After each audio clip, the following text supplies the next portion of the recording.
Hello guys, so here is my new video of class 11th biology chapter 8 cell the unit of life। First हमारे पास आता है what is cell. Cell एक fundamental structural and functional unit होती है living organisms की। और उसके बाद सबसे पहले सेल को किसने देखा और किसने डिस्क्राइब किया, वो है एंटन वोन ल्यूवेनहॉक। फिर उसके बाद न्यूक्लियस को किसने डिस्कवर किया वो बताया हुआ है। नेक्स्ट है सेल थ्योरी।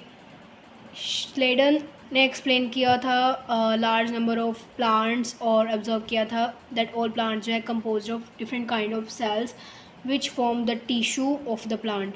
नेक्स्ट शहवान ने थ्योरी बताई थी, बट इन दोनों की थ्योरी जो थी वो अच्छे से एक्सप्लेन नहीं कर पाए कुछ चीज़ों को, तो उसमें फिर रुडोल्फ विर्चर ने एक्सप्लेनेशन दी थी कि जो सेल है वो डिवाइडेड होता है और न्यू सेल्स जो हैं वो एग्जिस्टिंग सेल से फॉर्म होते हैं। नेक्स्ट है an overview of cell. Inside each cell एक डेंस मेम्ब्रेन बाउंड स्ट्रक्चर होती है जिसको न्यूक्लियस कहा जाता है। उसमें क्रोमोसोम्स कंटेन होते हैं जिसमें जेनेटिक मटेरियल होता है जैसे कि डीएनए। फिर सेल के अंदर क्या होता है ये सब बताया हुआ है कि न्यूक्लियाई होता है जिसको यूकैरियोटिक वेयर सेल जिनके पास लैक मेम्ब्रेन बाउंड न्यूक्लियस होता है उनके पास उन्हें प्रोकैरियोटिक कहते हैं। ये सब बताया हुआ है। नेक्स्ट है कि सबसे लॉन्गेस्ट सेल जो होती है वो नर्व सेल होती है और बाकी वाइट ब्लड सेल आरबीसी इनके शेप और साइज़ वगैरह बताए हुए हैं। नेक्स्ट है प्रोकैरियोटिक सेल्स। प्रोकैरियोटिक सेल्स कौन रिप्रेजेंट करता है? बैक्टीरिया, वायरस, ये सब रिप्रेजेंट करते हैं। इनमें वेल डिफाइंड न्यूक्लियस नहीं होता और plasmids DNA confer contain unique photogenic character to such bacteria जो उनको अलग से एक यूनिक कैरेक्टर देते हैं। नेक्स्ट कंपेयर किया हुआ है यूकैरियोटिक और प्रोकैरियोटिक सेल्स को कि यूकैरियोटिक में कैसे वेल डिफाइंड सब कुछ है और प्रोकैरियोटिक में ऐसा नहीं है। नेक्स्ट है cell envelope and its modification. Cell envelope consist of tightly bound there layered structure that is outer most glycocalyx followed by the cell wall and then the plasma membrane. Bacteria can be classified into two groups. Bacteria को दो groups में classify किया गया है basis of differences in the cell envelope. ये सारा बताया हुआ है। In some prokaryotics like cyanobacteria there are other membranous extensions into the cytoplasm called chromatophores which contain pigments पाए जाते हैं। नेक्स्ट है हमारे पास यूकैरियोटिक सेल्स। यूकैरियोटिक इंक्लूड करते हैं और प्रोटिस्ट्स हो गए, एनिमल्स हो गए और फंजाई हो गए। यूकैरियोटिक में वेल डिफाइंड न्यूक्लियस पाया जाता है, सेल ऑर्गेनीज सब कुछ पाए जाते हैं। अब यहाँ पे कंपैरिजन किया गया है प्लांट सेल और एनिमल सेल में कि प्लांट सेल में सेल वॉल होती है, एनिमल सेल में नहीं पाई जाती ये सब। नेक्स्ट है cell membrane. Cell membrane mainly composed of lipids and proteins.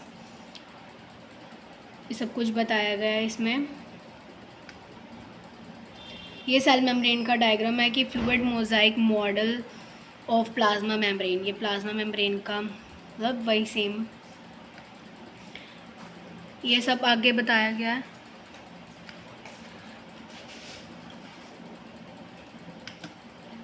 Next है सेल वॉल। सेल वॉल जो होती है वो नॉन लिविंग रिजिड स्ट्रक्चर जिसको सेल वॉल कहा जाता है जिसकी आउटर कवरिंग प्लाज्मा मेम्ब्रेन की होती है जो कि of fungi and plants.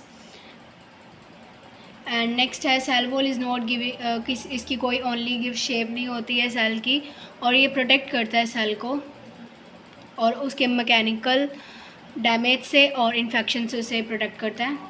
Next है endo membrane system.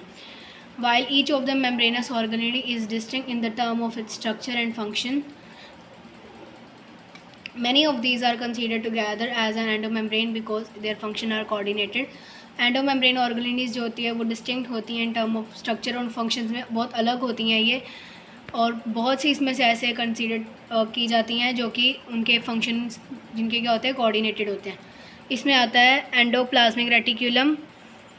Endoplasmic reticulum एक स्टडीड की जाती हैं यूकैरियोटिक सेल्स में। रिवील किया गया है कि जो प्रेजेंस होती है नेटवर्क की और रेटिक्यूलम की टाइनी ट्यूबुलर स्ट्रक्चर्स में वो साइटोप्लाज्म में पाई जाती है जिसको कहा जाता है एंडोप्लाज्मिक रेटिक्यूलम। एंडोप्लाज्मिक रेटिकुलम दो टाइप के होते हैं, एक होता है आर एक होता है S R rough endoplasmic reticulum and S smooth endoplasmic reticulum. Smooth endoplasmic reticulum में राइबोसोम्स नहीं पाए जाते हैं एंड रफ एंडोप्लाज्मिक रेटिकुलम में राइबोसोम्स पाए जाते हैं। नेक्स्ट है गोल्जी अपरेटस। कैमिलो गोल्जी ने फर्स्ट ऑब्जर्व किया था डेंसली स्टेन्ड रेटिकुलर स्ट्रक्चर को नियर द न्यूक्लियस, जिसे कहा गया गोल्जी अपरेटस। नेक्स्ट है लाइसोसोम्स।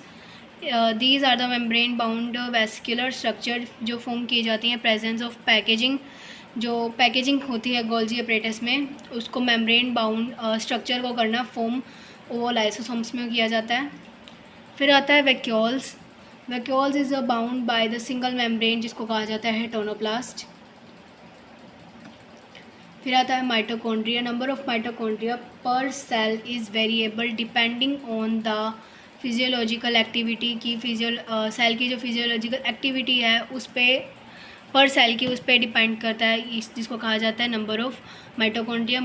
इसमें क्या है कि ये एन एरोबिक रेस्पिरेशन की साइट की होती है, जो कि प्रोड्यूस करती है एनर्जी। जो हमारी बॉडी जो एनर्जी को प्रोड्यूस करती है वो एटीपी की फॉर्म में स्टोर हो जाती है, जिसको बोला जाता है power houses of the cell. Next है plastids. Plastid are found in the plant cells and in euglenoids. They bear some specific pigments. इनमें कुछ स्पेसिफिक पिगमेंट्स पाए जाते हैं जो कि स्पेसिफिक कलर देते हैं प्लांट्स को। फिर आता है राइबोसोम्स। राइबोसोम्स एक ग्रैनुलर स्ट्रक्चर होती हैं जो कि फर्स्ट ऑब्जर्व की थी electron microscope as a dense particle George Palade ने। इसमें राइबोसोम्स की फुल फॉर्म होती है राइबो न्यूक्लिक एसिड, और ये कंपोज की जाती है राइबो न्यूक्लिक एसिड की, प्रोटीन्स की, और कोई भी मेम्ब्रेन से सराउंडेड नहीं होता है। टू सब यूनिट्स होती हैं। 80s की सब यूनिट होती है 60s एंड 40s। 70s की सब यूनिट होती हैं 50s एंड 30s। नेक्स्ट है cytoskeleton. An elaborate network of filamentous proteinous structure consisting of microtubules, microfilaments and intermediate filaments present in the cytoplasm collectively referred to as the cytoskeleton। Cytoskeleton जो होता है एक cell में involve होता है, बहुत सारे फंक्शन करते हैं, जैसे कि मैकेनिकल सपोर्ट देता है, मोर्टेलिटी में हेल्प करता है, मेंटेनेंस करता है शेप की। नेक्स्ट है सीलिया एंड फ्लैजिला। सीलिया और फ्लैजिला मतलब ये हेयर ग्रोथ होती है सेल मेम्ब्रेन की। सीलिया जो है वो स्मॉल स्ट्रक्चर्स होती हैं और फ्लैजिला होता है कंपैरेटिवली ये लॉन्गर होता है सीलिया से, और ये सेल की मूवमेंट के लिए हेल्प करते हैं। नेक्स्ट है centrosome and centriole. Centrosome is an organelle using containing 2 cylindrical structure, जिनको कहा जाता है सेंट्रियोल। नेक्स्ट है न्यूक्लियस। न्यूक्लियस को फर्स्ट डिस्कवर्ड किया गया था रॉबर्ट ब्राउन ने 1831 में। ये एक जो इसका जो मटेरियल होता है न्यूक्लियस का वो stand by the basic dyes given the name of the chromatin by Flemming. Chromatin कहा जाता है। क्रोमेटिन कंटेन करता है डीएनए को और कुछ प्रोटीन को, जिसको कहा जाता है हिस्टोन्स।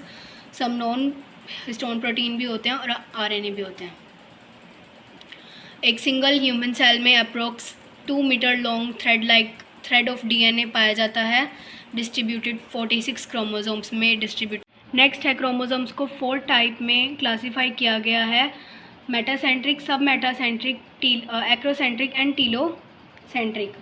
सब मेटासेंट्रिक में क्या होता है कि जो सेंट्रोमेयर है वो बिल्कुल सेंटर में होता है, और सब मेटासेंट्रिक में जो सेंट्रोमेयर है वो सेंटर से थोड़ा सा पास होता है। एक्रोसेंट्रिक में जो सेंट्रोमेयर है वो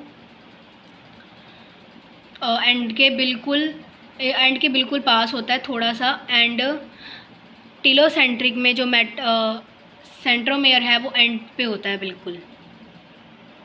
सो ये था हमारा सेल चैप्टर। Thank you.